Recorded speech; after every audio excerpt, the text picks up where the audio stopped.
let's begin with the next topic in this chapter, that is nomenclature of organic compounds. What is the meaning of nomenclature? Nomenclature means assigning names to the organic compounds. Okay, writing names for the organic compounds. There are two systems that we can follow while writing the name of any organic compound. The first is trivial system, and this is the oldest system. Okay, and the second is IUPAC system, and you are familiar with this word IUPAC. IUPAC means International Union for Pure and Applied Chemistry.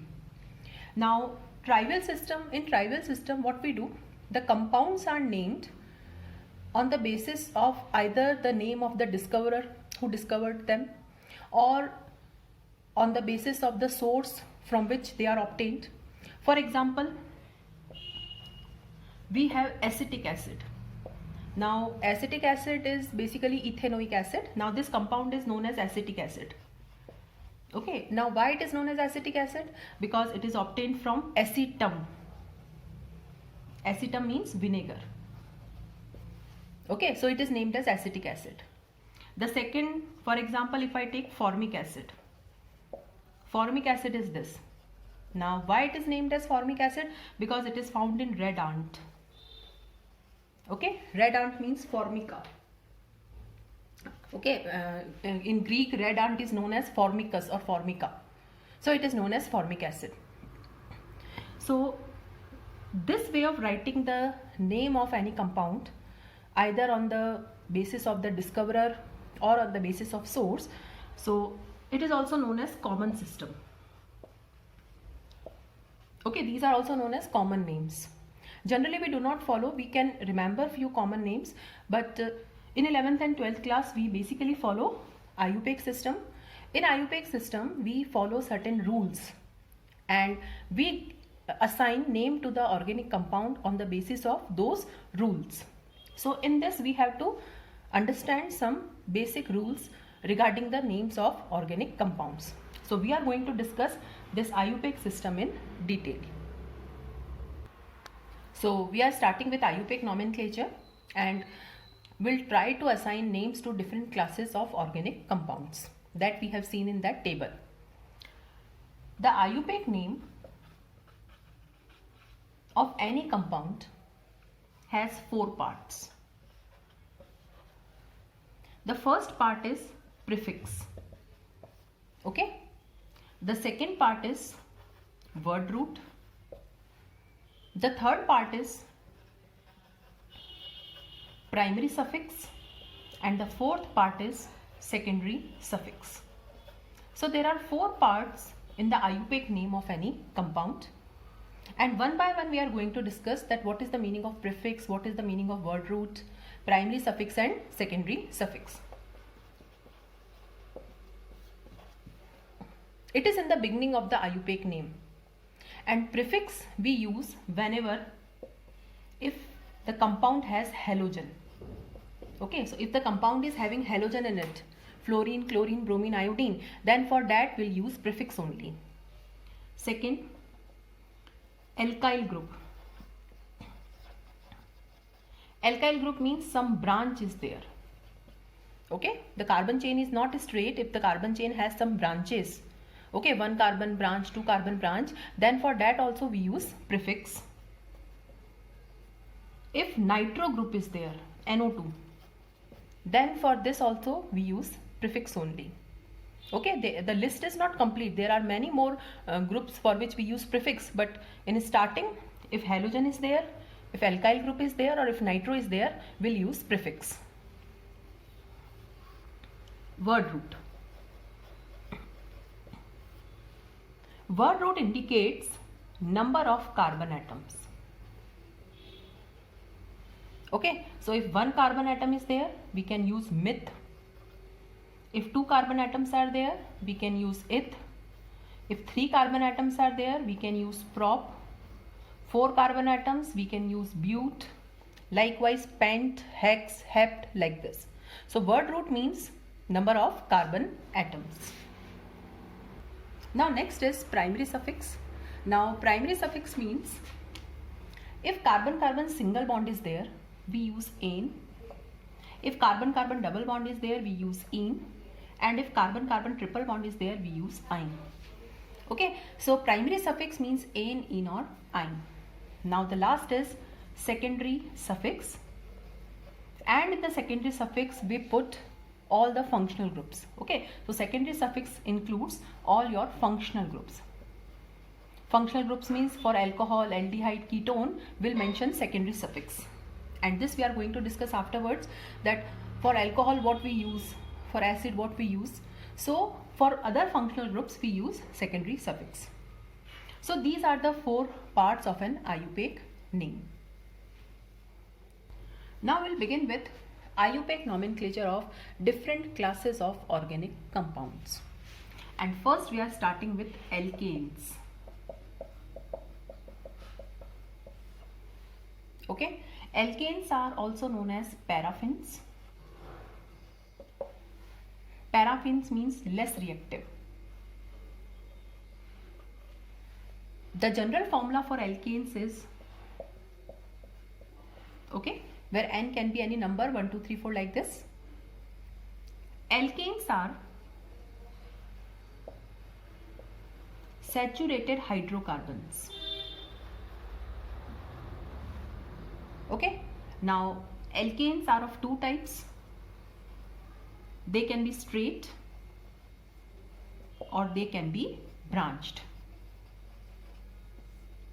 Okay, straight means the carbon atoms are linked in a straight chain like this, and branch means some branches are there like this.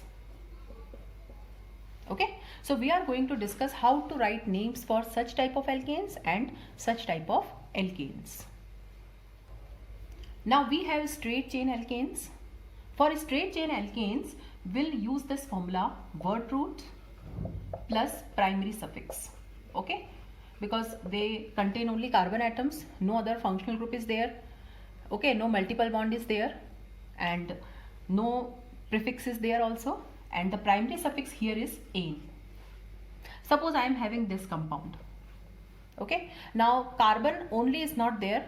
In order to satisfy the valency, carbon is bonded to hydrogen. Suppose this is the structure.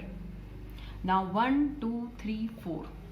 4 carbon atoms are there. So what is the word root? But, and primary suffix is ane. So this compound is known as butane. Likewise, this compound is there. Again, I am not writing hydrogen atoms, but in order to satisfy the valency, hydrogen is always there. So 1, 2, 3, 4, 5. 5 carbon atoms, so it is pentane. Okay, so writing names for straight chain alkanes is very simple. Okay, simply you have to count the number of carbon atoms and you will put the primary suffix as ane. Now, how to write names for branched chain alkanes? Now, what is the meaning of branch? That we'll discuss first. This is branch. Okay, branch means any attachment to the main carbon chain. Okay, now if we are writing branch like this, these two are same. Okay, now this cannot be considered as a branch. This is not a branch. Branch means on the 2 sides some carbon chain must be there.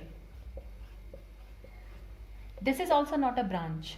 Okay, all the 4 carbon atoms are in continuation. So first the concept of branch must be clear. The branches are the attachments to the parent chain. There can be 1 branch, there can be 2 branches, there can be 3 branches like this. And whenever branch is there, we use this notation. First we have to write prefix, because for branch we mention prefix, then word root, then primary suffix. Word root and primary suffix are compulsory. Okay, now here secondary suffix is not there because any other functional group will not be there. So we have to mention one additional thing, that is prefix. Now what prefix we will use? Okay, that we'll see. So if the branch has 1 carbon atom, it is known as methyl because it is derivative of methane. If the branch has 2 carbon atoms, it is known as ethyl. If the branch has 3 carbon atoms, it is known as propyl. Okay, means alkyl, general is alkyl. So we have to see the number of carbon atoms in the branch, and likewise we can use methyl, ethyl and propyl. Now there are certain rules for writing the names of branched alkanes. Straight alkanes don't have any rules because they are very simple structure they have, and branched alkanes have some rules for writing the names. So we are discussing the rules one by one along with the example.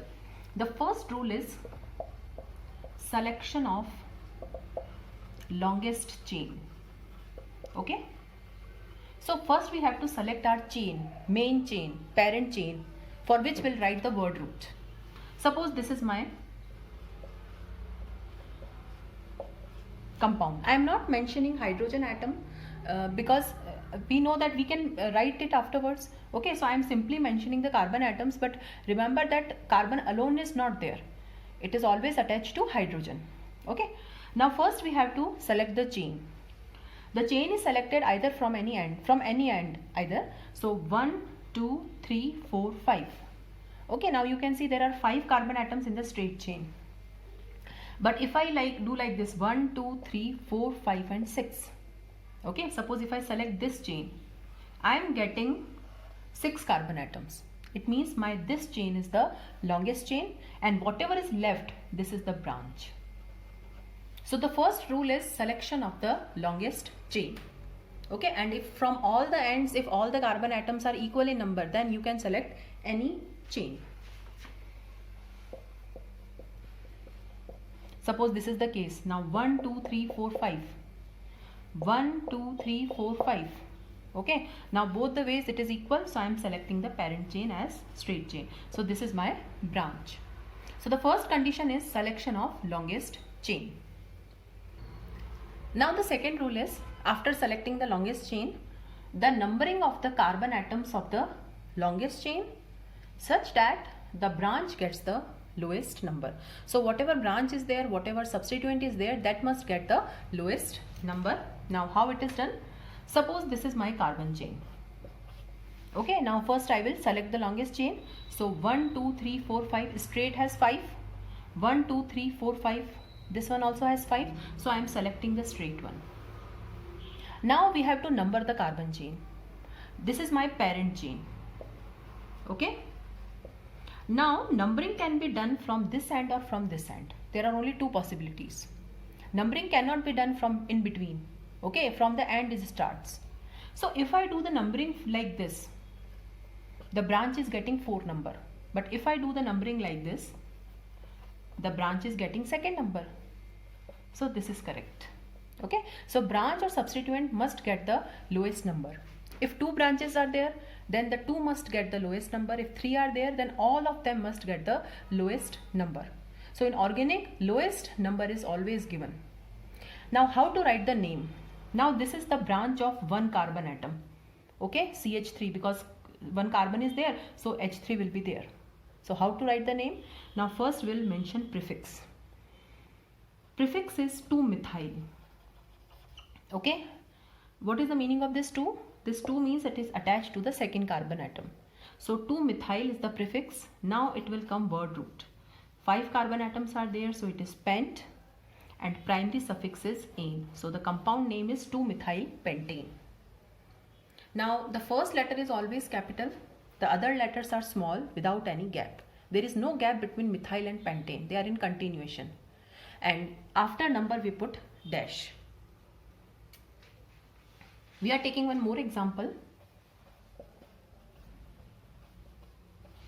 Suppose this is the case. Now we can see 2 branches are there. First we'll select the longest chain. 1, 2, 3, 4, 5. 1, 2, 3, 4, 5. Okay, from any end if you count, the 5 atoms will be there. So I am selecting the straight one. Now from where the numbering should be done? Now it is clear. It should be done from this end only. Okay, and if the numbering is done from this end, there are 2 branches on the second carbon atom. Okay, so on the second carbon atom, 1 branch is here, and on the second carbon atom, 1 branch is here. This is methyl and this is methyl. So I will write 2,2-dimethyl.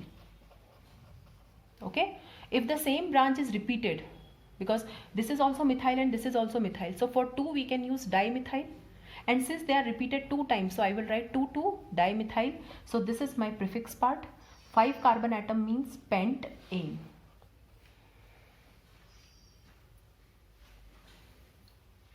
So it is 2,2-dimethyl pentane. So preference is given such that everything gets the lowest number. Now suppose this is the case. First we'll select the longest chain. 1 2 3 4 5 6. 1 2 3 4 5 6.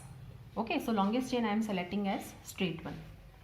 Okay, now 3 branches I can see, and all the 3 branches are of 1 carbon atom only. Now what to do? First, numbering is done from this side. Okay, now 2 branches will come at 2 and 2. Okay, and 1 branch will come at 5. But if numbering is done from this side, 1 branch will come at 2 and the other 2 branches will come at 5. Now which is the lowest set? This is known as lowest set of locant rule. Locant means substituent. Okay, so what is the lowest set now? This one. So it is preferred and it is not preferred. Okay, so what is the name of this compound now? Now on the second carbon atom 2 branches are there, and on the fifth carbon atom 1 branch is there. So I can write 2, 2 and 5, and 3 are there, so it is trimethyl. So this is my prefix part. Word root is hex and primary suffix is ane. So the compound is 2,2,5 trimethyl hexane. Like this we write the name.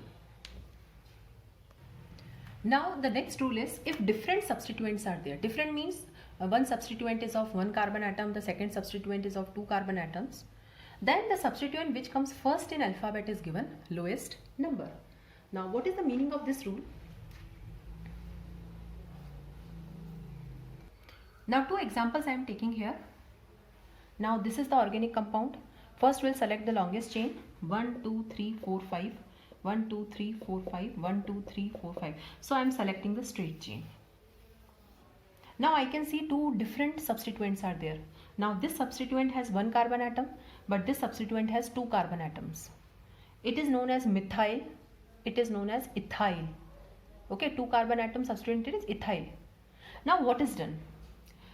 If I number from this side, ethyl will come at 3 position, and if I number from this side, the ethyl will come at 3 position. So it is fixed. So we'll look to the methyl. So I will prefer numbering from this side, so that both the substituents are getting lowest number. Now how to write the name? Since ethyl comes first in alphabet, so first we'll mention about ethyl. Okay, it is written first also. So it is 3-ethyl dash 2-methyl. Okay, now we will not put di because they are not same. Di-tri is used when the branches are same. So 3-ethyl 2-methyl. Now this is the prefix part. Now 5 carbon atom means pent-ane. So 3-ethyl 2-methyl pentane. Now see this example. Now here if I number from this side, so it will come at 3 and 4. And if I number from this side, it will come at 3 and 4. Now 2 different possibilities are there. So the branch which comes first in alphabet gets the lowest number. So ethyl comes first in alphabet, so it will be given preference. So 3-ethyl, 4-methyl. Now 1, 2, 3, 4, 5, 6. It will be hexane. Okay. So if same substituents are there, okay, we will follow lowest set of locant rule. All should be given lowest number, and we can use di-tri. If different substituents are there, then try to give lowest number to both of them, just like in this example. Okay, it is not possible to give lowest than this. But if they are present at different positions, then the branch which comes first in alphabet gets the lowest number. Now, sometimes the compound has some complex substituent.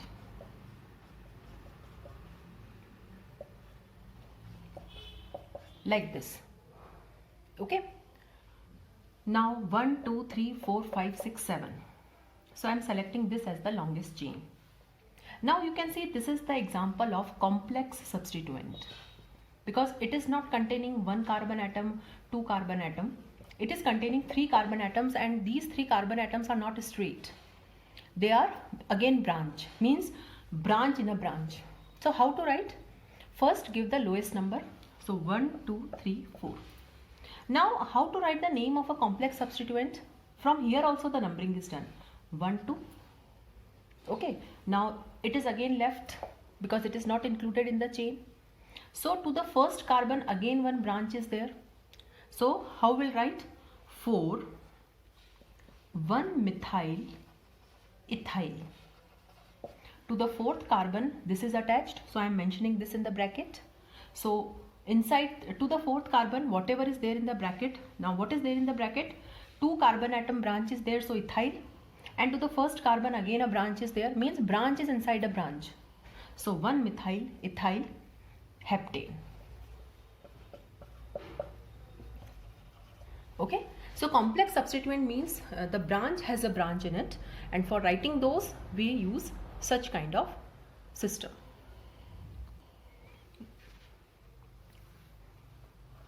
Now let's write the IUPAC names for some compounds.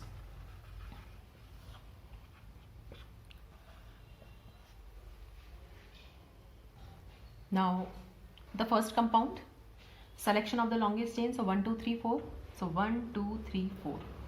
On the second and third carbon atom 2 branches are there, so it is 2 3 dimethyl. Now this is the prefix part. 4 carbon atom means it is but, it is word root, and ane, it is primary suffix. Now this one, so definitely numbering will be done from this side. So on the second carbon 2 branches are there, so 2 2 dimethyl butane. Now this one, now you can see it is ethyl and it is methyl, so preference is given to ethyl. So 2 ethyl, it is written first also, 3 methyl pentane. This is how IUPAC name of branched alkanes is done. Now apart from IUPAC system, sometimes we use common names for the branched compound also. Okay, and what is that system? Suppose we have all the carbon atoms in a straight chain. Okay, then we use N. N means normal. Suppose 5 carbon atoms are there, so it is N-pentane. It is not IUPAC system. Okay, suppose we have this type of structure. Now how many total carbon atoms are there? 5, but they are not straight. One branch is there, and if one branch is there, we use iso, so it is isopentane. And if suppose this structure is there, now 2 branches are there, total carbon atoms are again 5, so it is neopentane. So N, iso and neo we use for common system. N means the carbon atoms must be straight. Iso means one branch is there. Now that branch can be located anywhere. This can be present here also or here also, but one branch should be there. And neo means 2 branches are there, one above the other. So this was all about the nomenclature of saturated hydrocarbons, alkanes.